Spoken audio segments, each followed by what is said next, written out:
Hello my fellow Homo sapiens. You can now join my channel as a member to get exclusive perks like early access to videos, private community posts, and more. You can also now use super features for priority response from me. I also have a Patreon page that I put extra content on, including reactions, sins, Reddit stories, and more. If you want to fly yourself even deeper into the endless void of internet content, I've got you covered.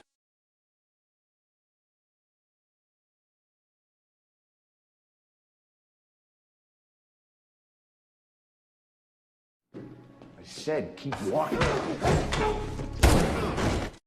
And it's getting hard to breathe. I wonder what I will see when the smoke clears.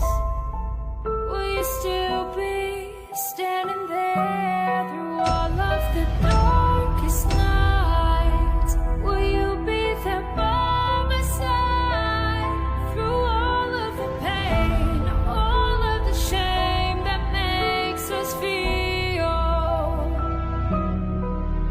alive?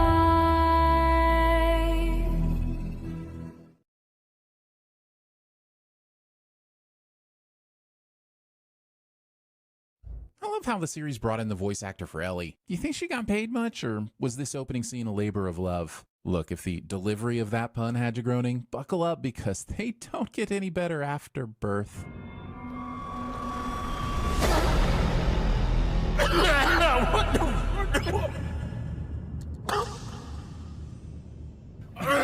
Oh shit.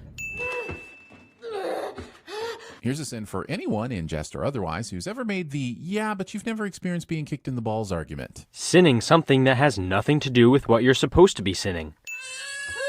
Wow, that was like the ideal birth. I mean, minus the zombie attack, getting bitten, the high risk of infection, the ass splinters, and the thought of raising a child in the apocalypse, of course. But man, at least it was quick. We have no context whatsoever for how long in total she's been in labor. This sin is weird and dumb because he's making the assumption that the birth was unrealistically short based on information that we don't have. Hey, I remember you. You're the lady from the place. I know she's important because his flashlights lingered on her for so long. Who is she again? Discount Jeremy pretends the show made a mistake because of his own stupidity. How long have we known each other? Our whole lives. Saying this as if it has any bearing on the fact that this baby could be seconds away from turning into a mushroom zombie. It does have bearing on the situation. The reason Marlene takes Ellie to Boston is precisely because of her relationship with Ellie's mother. How can you so fundamentally misunderstand a scene? Jesus. So knowing how important Ellie is to Marlene, it is insane that she trusts her with Joel and Tess. I mean, it is a stroke of ridiculous good luck that Joel ends up being as solid as he does. Incorrect. Marlene mentioned that she had a past with Joel and therefore knew how good he is at what he does. That past also clearly resulted in some level of trust, even if they weren't on the best of terms. None of that is insane or lucky. Cover her ears. So, he does not. I absolutely love this sleight of hand they pulled here. The shot they show of the baby happens after the gunshot and we never actually see whether or not the guy covered Ellie's ears. Casting Ashley Johnson in this critical role, but only letting us have her for 9 minutes and 50 seconds. Pointing things out on the screen. Talk about bad luck. Military drops bombs.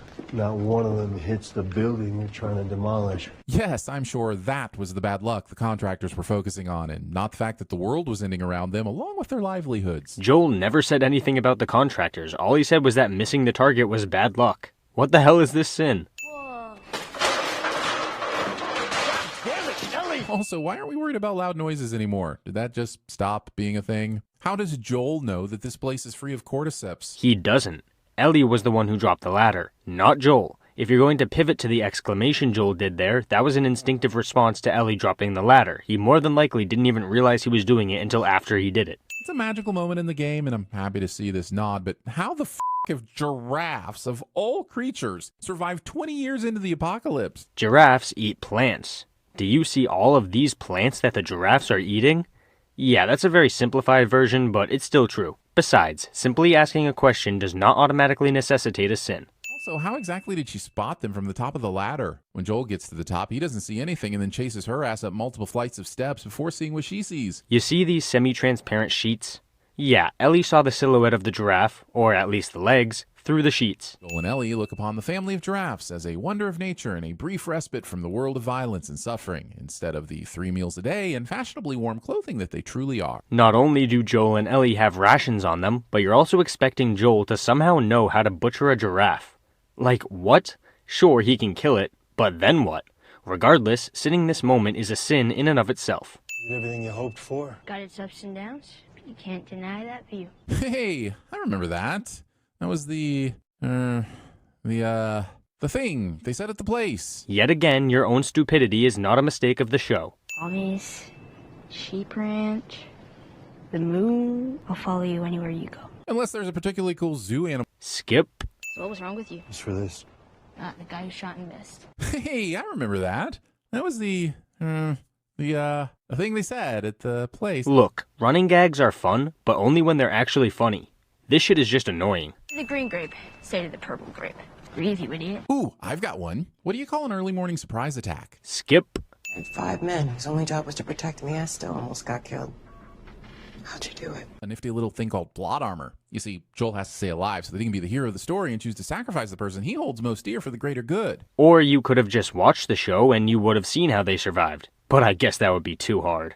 You are the one person I never wanted to be in debt to, but I owe you. I mean, to be fair, you only have to give him a battery and some supplies. That was the original deal, right? He chose to take Ellie further than the original agreement. Yes, but she's expressing how grateful she is for Joel's extra work and the fact that he now deserves extra in return. Our doctor, he thinks that the cordyceps in Ellie has grown with her since birth. He thinks it could be a cure, Joel. He thinks it could? She's happy to sacrifice Ellie's life on the unproven hypothesis of one doctor? I'm sure everyone's desperate for a cure at this point, but we're talking about removing a child's brain based on a maybe. A maybe that could potentially save the entire human race. Jesus, have you ever heard the expression, for the greater good? That's the ideology the Fireflies are operating under. How long has Joel been unconscious? If the answer isn't several f***ing weeks, I want to know how this doctor's figured everything out so quickly and with a level of confidence that makes Ellie's side acceptable. We have no information on how long Joel has been out, so you're making an assumption that it hasn't been long enough based on information we don't have. Please, you don't understand. I'm the only one who understands. Attempting to have a monopoly on guilt/obligation/parenting/the greater good, or whatever the f*** it is these two are using to justify their own brand of murder. Pointing things out on the screen. Walk him out to the highway, leave him there with his pack. Considering we're talking about a woman who is lobotomizing the child of her best friend, this seems like an oddly sentimental choice. Letting Joel go might be the right thing to do, but why the f*** does she care about that? She knows his reputation. Kill him! Yes, it would be smarter to kill him, but this is an example of a character making a mistake. That is not the same as the show making a mistake. Earlier in this very scene, Marlene clearly expressed her gratitude to Joel, which is more than likely part of the reason she makes this realistic mistake. Joel will contemplate his escape for all of the very long walk through the hospital sometime, while also somehow not being nearly long enough to justify the magnitude of what he's about to do. Not long enough to justify the magnitude of what he's about to do? That is literally the point. Joel ends up slaughtering the Fireflies on impulse. There's no logic involved. That's not a mistake of the episode. That's a fantastic character moment. It's showing Joel's dark side, which completely overtakes him in this scene. Jesus Christ. Man, this show really did capture a lot of cool details from the game. It even included the mod that makes Joel invulnerable to gunfire. Discount Jeremy still doesn't understand how difficult it is to hit a target with a firearm, especially when that target is fighting back, moving, and also better than you at shooting.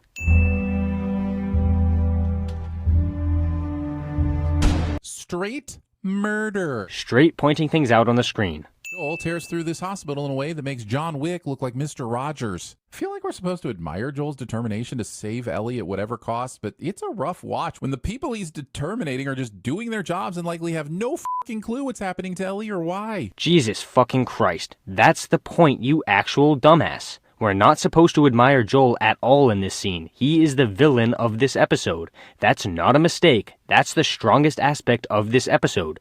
Joel becomes the villain. He is slaughtering these people out of pure selfishness. How is it even possible for someone to misunderstand a scene this badly? Also, Discount Jeremy makes a pop culture ref. Also, I'm sure killing that surgeon won't have any consequences down the line or in season 2. Yep, no further problems will result from killing that doctor. It's hilarious to me that Discount Jeremy is complaining about Joel not worrying about future consequences when this whole scene is showing Joel allowing his emotions to overpower his logic. Yet again, this is not a mistake, it's a flawed character. Laura Bailey plays a character that should be healing but instead focuses on doing damage cliché. That's not a cliche. So what would she decide, huh? Maybe you'd know the answer to this if you'd bothered to ask before lying and sedating her. Sure, Joel's violating Ellie's autonomy by making the decision for her, but you don't get to claim any moral high ground when you didn't ask her either, Marlene. Yes, Marlene is also a flawed person. Still don't know why you think that's a mistake of the episode, cause if you had your way, then shows wouldn't even exist, because conflicts wouldn't even exist, since everyone would be perfect and never make mistakes. You've just come after her. Joel chooses cold-blooded murder again, and I just miss the days of Pedro Pascal playing a charming prince, space cowboy, or drug dealer. I feel like I've already explained why these sins are dumb enough by now, so just put another one on the board. Driving. Wasting valuable minutes of your finale meant? Pointing things out on the screen. Wasting most of your YouTube channel on lies, idiocy, and dumb jokes. Swear to me that everything you said about the Fireflies is true. I swear. Joel, my man, on a scale of 1 to really f***ing guilty, that loaded pause ranks a solid puppy sitting next to a pile of poop pointing at the goldfish. Yup, still not a sin because it's not a mistake of the episode, it was completely intentional, but cool. Okay. Ellie believes this. No, she very obviously doesn't. I mean, just look at her face, dude. There's no way she truly believes it deep down. Maybe she'll go along with it for a while, and even try to convince herself that it's true, but it's painfully obvious that she doesn't genuinely believe it.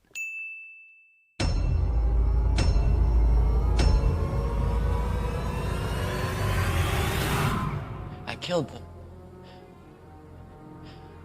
I killed them all. They're dead. Every single one of them.